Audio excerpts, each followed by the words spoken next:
Hello and welcome to Tim's BMW Repairs and Information. I know we're not at home today, we're at work, and that stuff you can see under the car is my coolant, and it's all popped out of the expansion tank. Yes, the expansion tank has failed, as they are famous for doing. Not so much on the E31 as we have low coolant temperatures, but more excitingly on the E38, 108 degrees C, they really go pop. So we're going to do a quick temporary repair, just enough to get me home. I'd much rather do that than get towed or be put on a flatbed, because they always scrunch the front of the car or scratch it or something. No, much rather get there under my own steam. So 5-minute Araldite, rapid, scrape it down over the crack, and then heat it up for a while, and it goes off really quickly. It only takes about 5 or 10 minutes to go off hard enough to be an effective repair, and then tightly tie some tape round it, and that will stop it exploding. And I'm going to stick it all back together, and I will go through all of these stages later on, show how it's meant to be done. So fill it up with water, and yeah, it's all coming out the bottom again. It's actually coming out of the sensor hole, coolant lever sensor hole. So stuff a bit of rag in it, and then fill it up with Araldite, and then heat it up again. Leave it 10 minutes for it to cure, and stick the expansion tank back in again. So off we go, and this time it's going to seal, I'm sure. So they're all back together again, and we're going to use the emergency bleeding method, because I can't get the front of the car up on ramps or anything. So the emergency bleeding method is actually to fill the expansion tank right to the top, rather than till the float starts floating. So we get it right to the top, start the car up, squeeze the top hose lots of times, rev the car up so that the coolant goes through to the heater matrix. You've got to have the heater on full and the fan at least on the slowest speed, and that white stuff is what you get if you use hard water rather than distilled water, but we're not going to do any harm. Fit the cap, remove the bleed screw, squeeze the top hose a few times, and we're ready to go. So just clean it all up, don't coolant out all over my engine, and off we go home. Heater's on full, and it's a hot day, so I've got all the windows open, but the gauge is right in the middle. Have the heater on so you'll feel immediately if the coolant stops circulating, as the air will go cold. So yeah, here we are home. Have a look under the car, and yeah, we're fine, nothing dripping out there at all. So it probably last year's, but no, we're going to go through the proper way of repairing it. Right, first thing we need to do is get the front of the car higher than the back of the car, which we'll do now. It's best to do it now while you've still got coolant in the car. If you haven't got coolant in the system, then obviously push the car down a curb, or do a hybrid of the two. Get enough coolant into the car after the repair's been made to power the car up a pair of ramps. But the front of the car must be much higher than the back of the car for successful bleeding. Right, the antifreeze is very poisonous to cats and dogs, and unfortunately they're attracted to it by the sweet smell, so we must have a catch can under the car to start with. Right, let's have a look at the things we've got to remove. If you've got a Jubilee clip here rather than a one-use clip, then there's a really quick method of getting the expansion tank out, and I'll tell you about that later.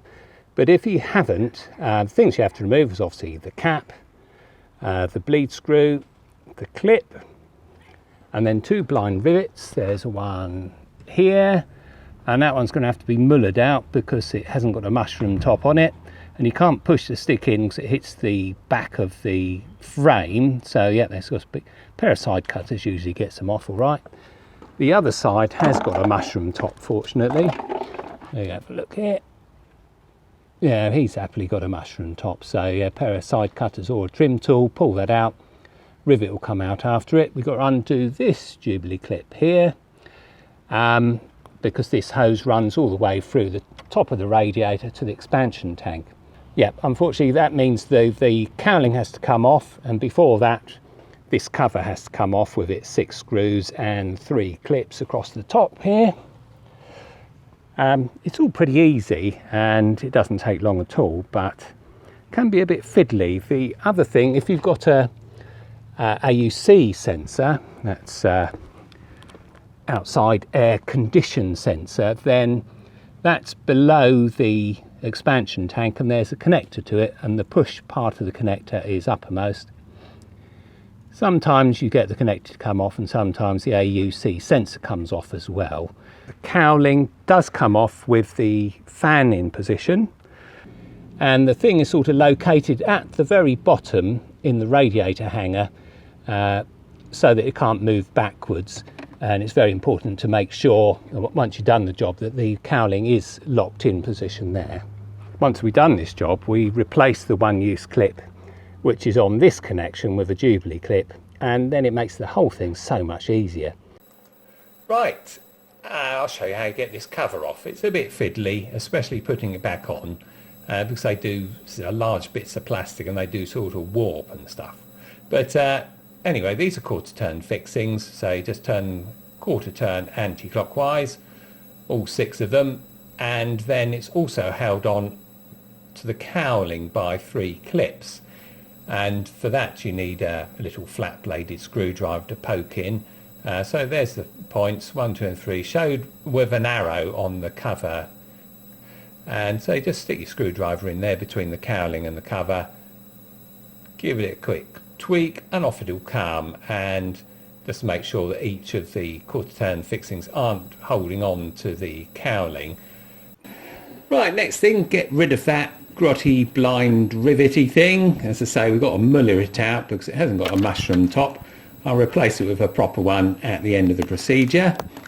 Undo the little bleed line at the right hand end of the radiator, as that gives you access to the other blind rivet.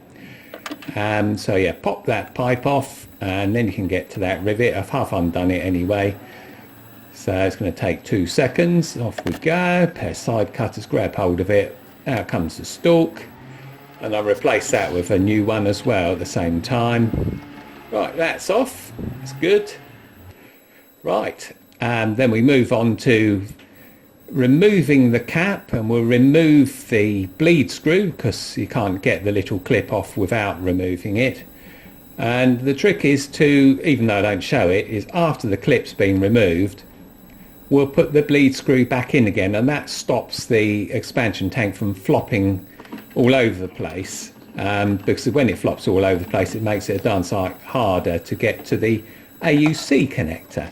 Right, make sure the catch can's in place, undo the lower Jubilee clip and retrieve the Jubilee clip. You don't want it ending up in the bucket. Wait until all that fluid's gone.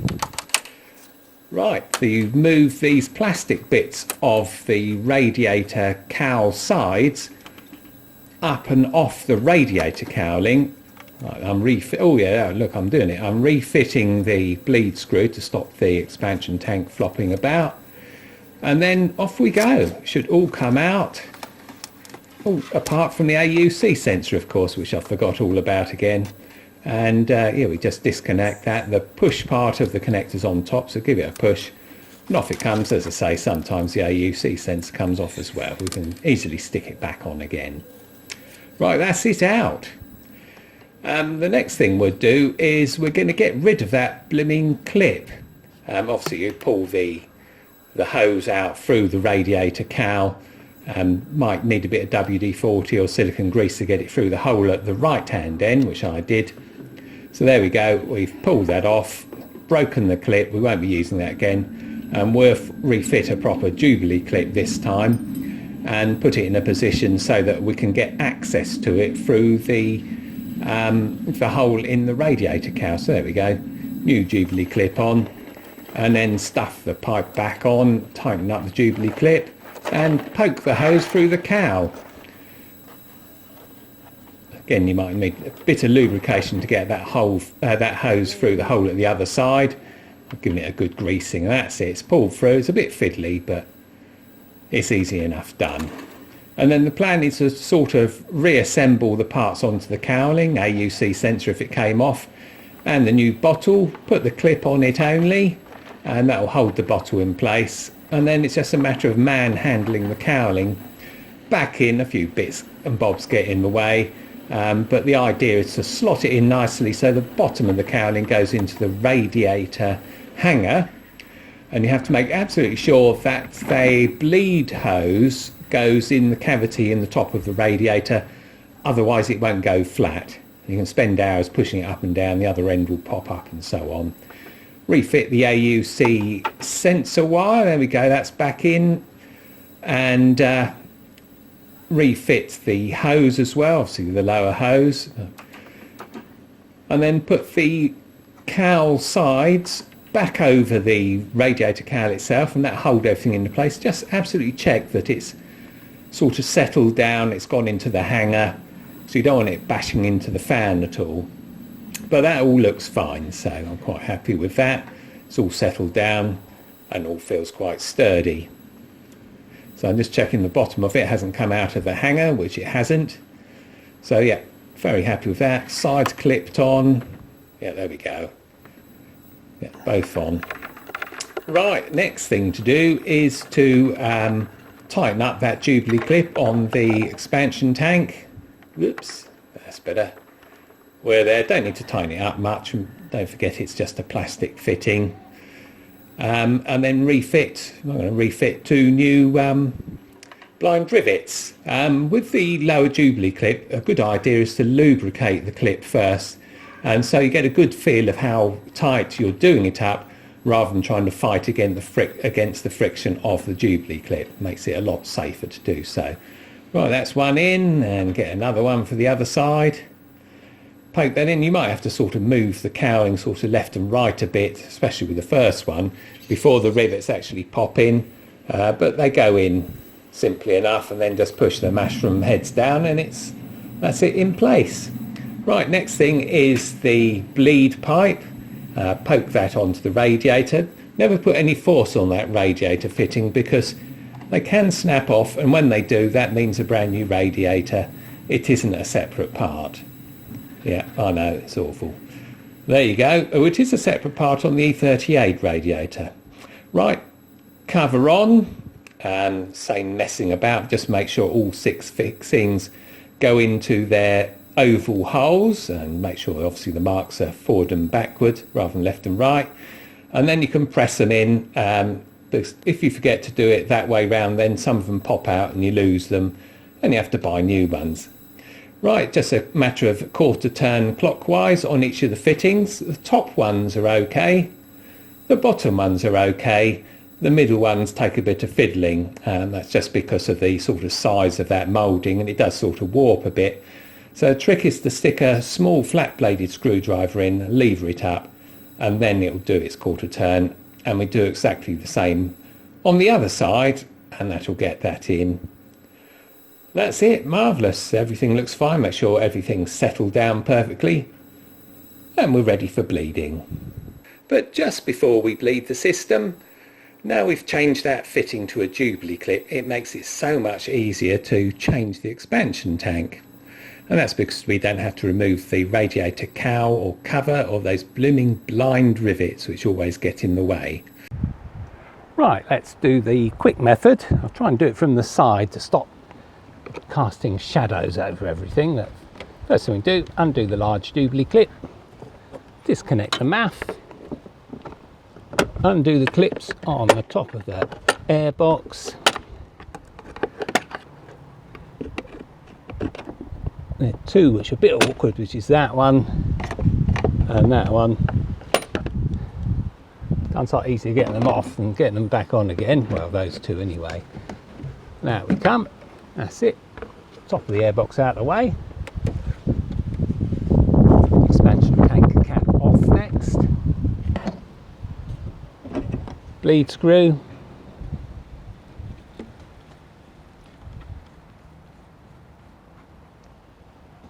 And then the clip. And at this point we'd obviously put the catch can underneath the car, unscrew the lower hose to let all the fluid out. Once the fluid's out, we can then just lean the expansion tank forward. That gives us access to the Jubilee clip, and if it's the one-use clip still there, then we use a pair of side cutters to cut it off. And as long as we've got a Jubilee clip to replace it, that's very easy. So yeah, just a matter of undoing that. Then we can lift the bottle out, On an E38 and E39 you have the level sensor connection, but that's okay. Once it's half out we can disconnect that. So yeah, it only takes a few minutes to do the whole job. When we put it back, just have to lift up the tank just a bit to allow it to line up. Clip on, lead screw back in.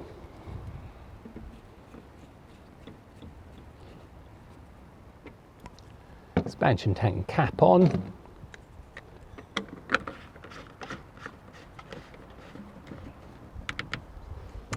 Then this assembly back on. There we go. Make sure the clips are still outwards. Sit it on one of them, you're not going to do it up. At this point, connect the math, because otherwise you just forget it. Just a matter of doing the clips up. 1, 2, 3, 4, 5. This one's a bit awkward. 6. And that one you need a screwdriver for, because it's not impossible to get to. There we go, that wasn't too bad at all. Right, tighten up the Jubilee clip, make sure this concertina pipe is fully in.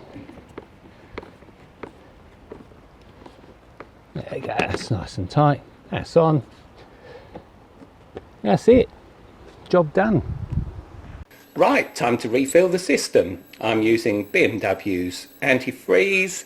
Comes in 1.5 litre bottles for 10 quid, direct from BMW. Absolutely no point in using anything else. This has got plasticizers in it, anti-corrosion elements, and lubricants. So the float's floating, and top hose is completely empty, and that's quite normal for a drain of this size. So what we'll do is we'll start the engine, and we'll clear the top of the engine, refit the bleed screw loosely, and put the expansion tank cap somewhere to hand. We'll put the heater on full blast, so hottest temperature, and the fan running at full speed, direction flaps to all directions, and that will ensure that the water valves are open, heater valves are open, and the coolant will have to circulate through those. So as soon as you start the engine, what you'll find is the float will start to sink, and we top it up for the first 30 seconds to make sure the float remains either above or at the level of the neck. Don't forget, you've only got 5 minutes to do this whole procedure from start to finish. Take any longer than that and the engine will reach a temperature where the coolant will start boiling in the heads. Even with a car like this with an 85-degree stat, the head will reach boiling temperature. That will introduce gas into the system and you might as well give up. So 5 minutes, set a stopwatch or something to make sure you don't overrun it. So I just fiddle around with the bleed screw, cap still off of the expansion tank, have a good check around, make sure nothing leaking out the bottom of the car, and then rev up the engine. And what you'll find is the coolant will appear out of the bleed hole at the top of the expansion tank. And make sure it does that, because if it doesn't when the engine's revved up, that means the coolant isn't circulating and something's wrong. But in our case, that's fine, it's circulating. That's actually the air release hole actually in the expansion tank. And the expansion tank automatically removes air from the coolant and the air comes out of that hole, but if you rev it up enough then you get the coolant coming out as well, and you can see it sort of sputtering around as air pops out. So I'm quite happy that's the coolant circulating, everything's fine, the level's still fine. What I do now is I refit the cap, and that's the last time the cap comes off, because as we said, we're probably up to about the 4-minute mark. Engine's reaching temperature, and all we can do now is remove the bleed screw. That's not attached to the actual tank itself. It's attached to the bleed pipe, which runs from the right hand side of the radiator to the aperture. And what we do is we remove the screw entirely and rev it up until coolant starts coming out. There we go, we're good. Put that back in quickly. We're not going to get burnt because the coolant hasn't reached temperature yet. And we do that just a couple of times within our 5-minute limit. So there's one time. About 30 seconds later, come back and do the same. And if coolant starts coming out, that's fine. We don't have to worry about it. It's sort of half coming out. So we'll remove the bleed screw entirely and do the same procedure. Rev up the engine until coolant starts coming out. We're not going to lose much. There we go. That's the coolant coming back out again. So I'm perfectly happy with that. Good. And then refit the bleed screw and tighten it up. And that's our 5 minutes up. And that's all the bleeding we're going to do, at least for 4 hours. So I'm going to pop in the car with the engine running. Gauge is right in the middle as we expect. Check the air from the vents, and it should be boiling hot as the heater system's working. If you're getting no heat at all, then rev the engine up a bit to get it going, but there shouldn't be any need. And we expect to feel really hot air start coming out of those. That's it, fine, it's boiling hot, gauge is in the middle. Yeah, bloody hot in there, and because it is a hot day and the heater's on, so that's what you expect. Right, I'm quite happy with that. So we don't remove the cap or the bleed screw anymore, you only introduce air into the system. So I get rid of the catch tank and clean up underneath the car because the stuff is poisonous to cats and dogs. 4 hours later, cap off, check the level. It's dropped a couple of inches, that'll take about half a pint, and that's exactly what you'd expect as the coolant has contracted as it cools down. So half a pint or so, and make the float, or maybe a bit higher. Go out for a test run, that's the best plan. The heater's still on full heat, so I'm getting absolutely boiled here. Give it a bit of welly, make sure there's heat coming out of the vent and the gauge is in the middle. And that's fine, that's bang in the middle. As we did the procedure properly, I wouldn't expect anything different. Right, with everything bled, if you still got problems with overheating, then you have something wrong with your cooling system, and it's not the fact you bled it incorrectly, because using this method works absolutely every time. Normal problems are a slight leak, a tiny leak, and what happens is as the engine cools down, it will introduce air into the system, and that will cause the system to boil. Another problem you might have is that when the car's stopped and idling, it overheats, and that is invariably the viscous coupled fan. I've done a video on that, and that explains exactly how it works and exactly how to test it without poking it with a rolled up newspaper. Right, thanks for watching. Please subscribe, and what I'm going to do next is get the Dremel out and take that expansion tank apart and show you exactly how it works, because they are very clever things, especially the way that it separates the air from the coolant, and they're very complicated. There's all sorts of bits of plastic inside, and they all fall apart eventually. Thanks very much for watching, and I'll see you next time.